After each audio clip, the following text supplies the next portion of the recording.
Hola a todos, mi nombre es Margarita Valdivieso y hoy vamos a hablar sobre los controles en el proceso para evitar los peligros biológicos. Primero vamos a ver cuáles son las fuentes y los controles potenciales de estos peligros biológicos. Hay tres tipos de fuentes, pueden ser los ingredientes, el ambiente o las personas. En el caso de los ingredientes, los controles potenciales serían en la cadena de suministro, tener un control apropiado de la materia prima que recibimos en la planta y también aplicar los controles de proceso como cocción y enfriamiento. Por ejemplo, ¿no? Un proceso de pasteurización adecuado para matar los patógenos y o de enfriamiento si es que, por ejemplo, recibimos la leche cruda y tenemos que almacenarla por varias horas, entonces sabemos que solamente puede estar a temperatura ambiente por un corto tiempo y si tenemos que seguir almacenándola, tenemos que refrigerarla. En el caso del peligro de ambiente, tenemos que aplicar controles de saneamiento, por eso es muy importante limpieza y desinfección en planes sistemáticos.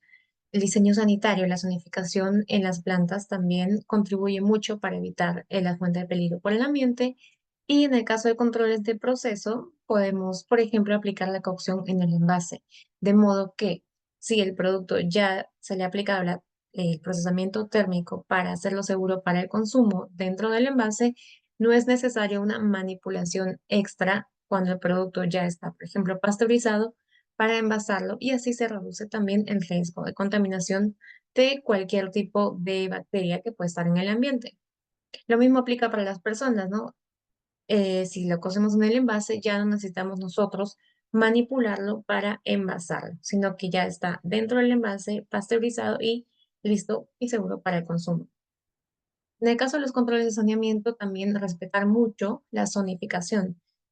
Por ejemplo, las zonas están codificadas y hay materiales que están destinados solamente para ciertas zonas. Hay que respetar muy bien esto y solo utilizar los materiales destinados para esa zona, de modo que no transportemos estos peligros a las zonas de producto final, por ejemplo. Las buenas prácticas de manufactura también son básicas para aplicarlas nosotros como personas, ya que constituyen un elemento fundamental durante el proceso y por eso también las plantas, bueno, hacen capacitaciones para los empleados, ¿no? La higiene personal nuestra también es muy importante y la exclusión de, bueno, compañeros que estén enfermos durante el proceso de producción hasta que se recuperen y no generen un peligro para el alimento. ¿Qué son los controles de proceso? Son procedimientos, prácticas y procesos, son acciones que llevamos a cabo para garantizar los parámetros de control durante nuestras operaciones. Entonces, estos incluyen primero indicar cuáles son los parámetros, si es por ejemplo tiempo, temperatura o presión, y cuál es el valor máximo o mínimo, o la combinación de ambos, que quiere decir cuál es el rango que no debemos exceder para minimizar significativamente y en lo posible evitar los peligros biológicos en nuestro producto. La pasteurización ya la hemos comentado en varias ocasiones, pero ¿qué es en sí? Es un tratamiento del calor. Aplicamos una combinación de tiempo y temperatura a un producto para matar todas las bacterias patógenas, de modo que el alimento sea seguro para el consumo y dos, para reducir la actividad enzimática. Y con esto logramos que se extienda la vida útil, ya que las enzimas, si se reduce la actividad de estas enzimas, ya no generan estas reacciones de deterioro que pueden disminuir la vida útil del alimento. Entonces, el objetivo es que los productos sean seguros para el consumo y que tengan una vida útil más prolongada. Esto depende, por supuesto, del producto en particular y de la distribución, ¿no? Por ejemplo, si se va a distribuir o empacar en Tetra Pak, ¿no? En UHT, entonces puede estar a temperatura ambiente, mientras que si va a estar refrigerado, entonces le puede aplicar una pasteurización normal. No depende de cómo va a ser su distribución, cómo se va a almacenar, cómo se va a ofrecer en el supermercado. Todo esto influye para elegir qué proceso se lleva a cabo en el producto. Otra operación que le llevamos a cabo todos los días en nuestras casas es la refrigeración. ¿Qué hacemos cuando refrigeramos? Bueno, aplicamos bajas temperaturas. Si bien hemos matado a los patógenos en la pasteurización, con la refrigeración Vamos a controlar el crecimiento de las bacterias que pueden haber sobrevivido a la pasteurización, ya que estas bacterias, si bien no generan enfermedades, pueden producir el deterioro del alimento.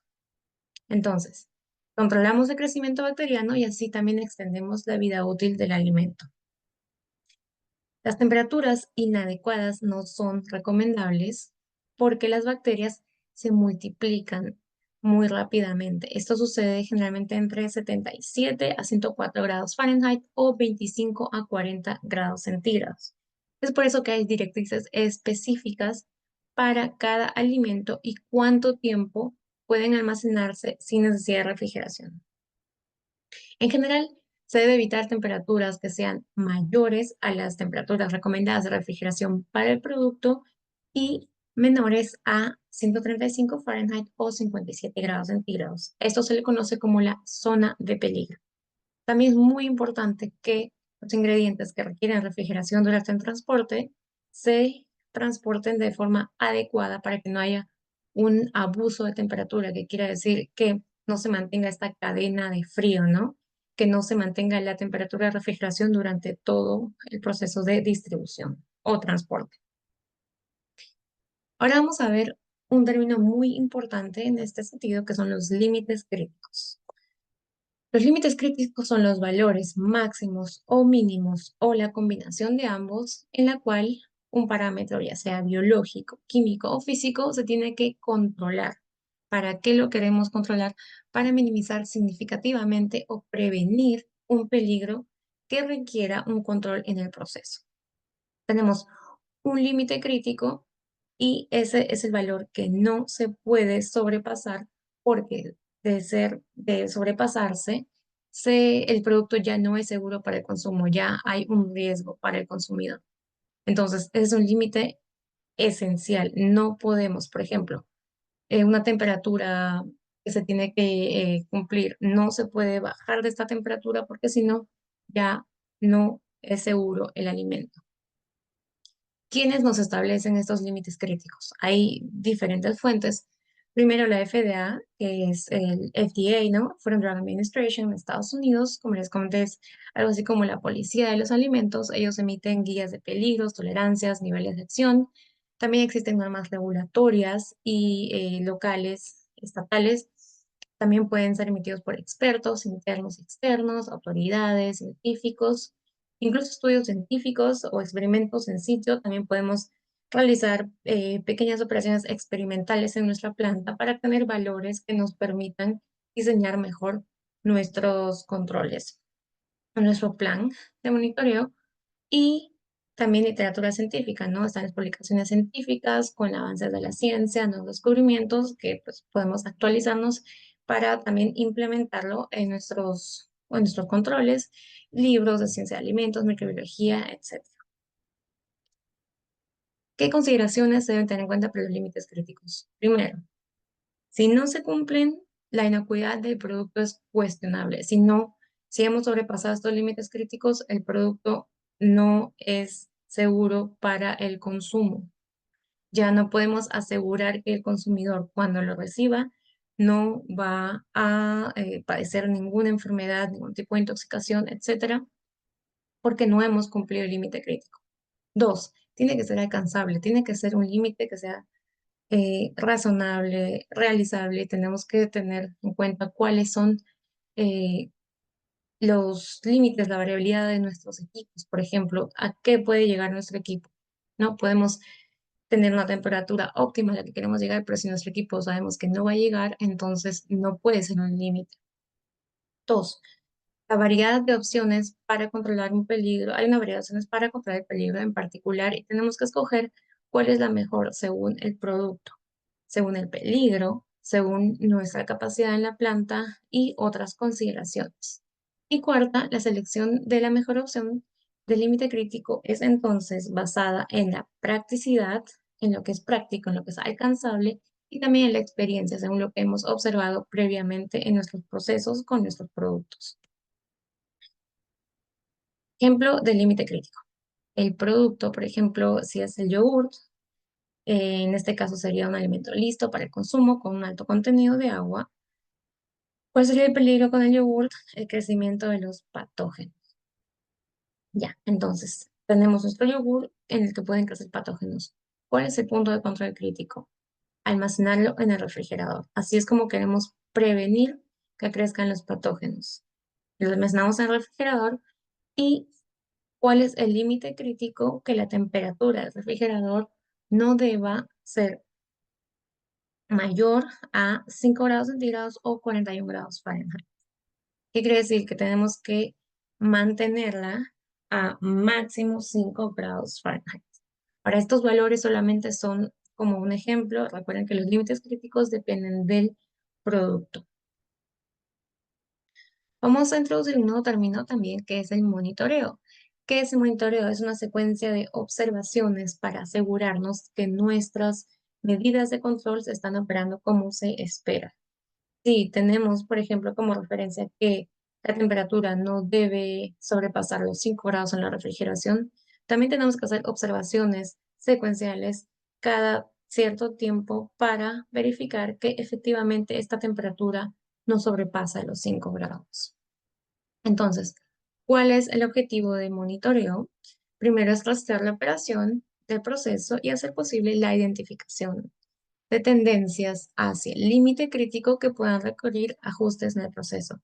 Si vemos que en uno de estos controles la temperatura ya se va acercando a 5, bueno, hacemos un ajuste en nuestra configuración de la refrigeradora o del sistema de refrigeración para poder mantenernos debajo del límite crítico.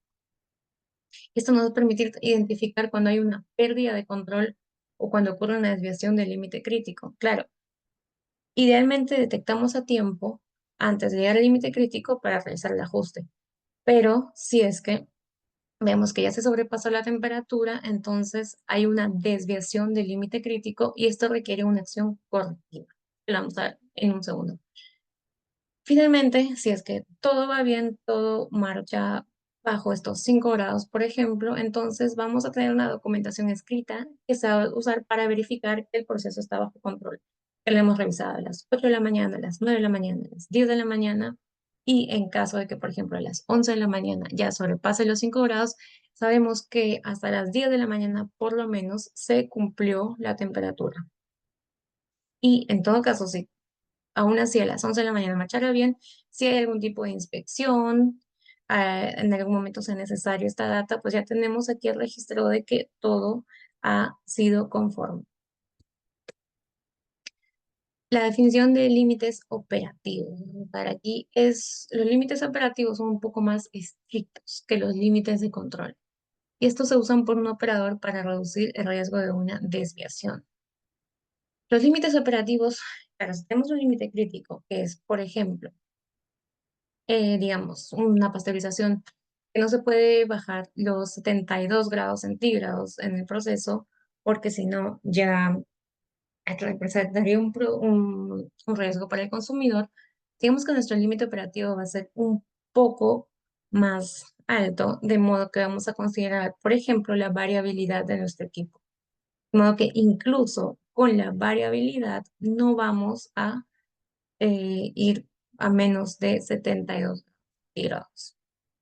Entonces, estos límites operativos permiten que si es que se sobrepasan, entonces podemos hacer un ajuste en el proceso y nuevamente nuestras temperaturas van a estar en un rango seguro. Mientras que si es que solo tuviéramos el límite crítico, nos daríamos cuenta muy tarde porque ya esto requeriría una medida correctiva, que es una acción mucho más seria porque el alimento ya no es seguro para el consumo. En este ejemplo final vamos a ver, por ejemplo, asumamos que esta es nuevamente la variación de temperatura durante nuestra pasteurización. Aquí tenemos en el eje vertical la temperatura y en el eje horizontal el tiempo. Vemos, por ejemplo, que comienza a 168 grados Fahrenheit y baja en algún punto hasta bajo 164 grados Fahrenheit. Si nuestro límite crítico es 165, podemos ver que ya hemos sobrepasado eso y que el alimento no es seguro para el consumo.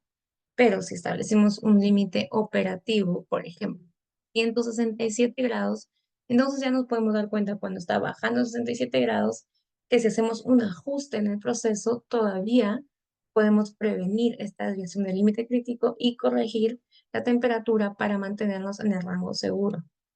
Mientras que ahora que ya bajó a 164, necesitamos una acción correctiva, ya que el alimento no es seguro para el consumo y se tiene que hacer una investigación, tenemos que hacer una evaluación de qué tan grande es el riesgo.